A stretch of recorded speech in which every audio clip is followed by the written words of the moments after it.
Imagine a thriving, powerful civilization wiped off the map overnight, swallowed whole by the sea. For thousands of years, researchers have returned to the same question. Was this a real, historical empire, or simply the most successful piece of fiction ever written? The entire legend stems from the ancient Greek philosopher Plato. Around 360 BCE, he introduced the story in two of his dialogues, the Timaeus and Critias. These remain the only original sources for the tale. Plato was specific about the geography. He placed the island just outside the Mediterranean, past what the Greeks called the Pillars of Hercules, the Strait of Gibraltar. Pinning down the true origin of this single story has become a question that has persisted for over 2,000 years. Modern depictions usually paint this lost city as a peaceful utopia, but in Plato's original text, it was a hubristic, aggressive naval empire.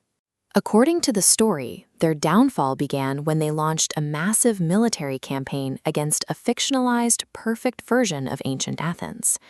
Despite centuries of searching, there is no confirmed archaeological evidence that Atlantis ever existed. This total lack of physical traces has led many to categorize the story as a philosophical warning against imperial overreach.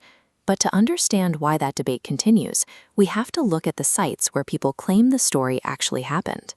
This map illustrates the most famous speculative theory, that Atlantis was a massive continent located in the middle of the Atlantic Ocean, centered on what was called Dolphin's Ridge. Geological studies show the islands in this region are actually rising through lithospheric uplift. Because the Atlantic floor is moving upward, researchers shifted focus to areas that actually subside, like the deep-sea basins near Cyprus. When the search for a city ignores this kind of geological data, the investigation moves away from archaeology and into the realm of speculation. While a mid-Atlantic continent is geologically impossible, researchers have found real-world events that mirror Plato's description. One of the closest parallels is Santorini, or Thera. In the 16th century BCE, a volcanic eruption exploded with enough force to hollow out the center of the island and trigger massive tsunamis. The fallout from this eruption devastated the Minoan civilization on the nearby island of Crete, a society that was highly advanced for its time. Thera is not literally Atlantis, but it proves that island-destroying disasters were part of the cultural memory of the ancient Greeks. It is often claimed that Plato's own student, Aristotle, dismissed the story as a total invention. This is actually a long-standing academic error. In 1816, a French astronomer misattributed a quote about a fictional wall in the Iliad to Aristotle's views on Atlantis.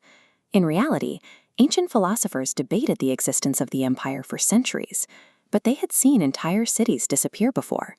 In 373 BCE, during Plato's own lifetime, the Greek city of Helike was swallowed by a tsunami in a single night.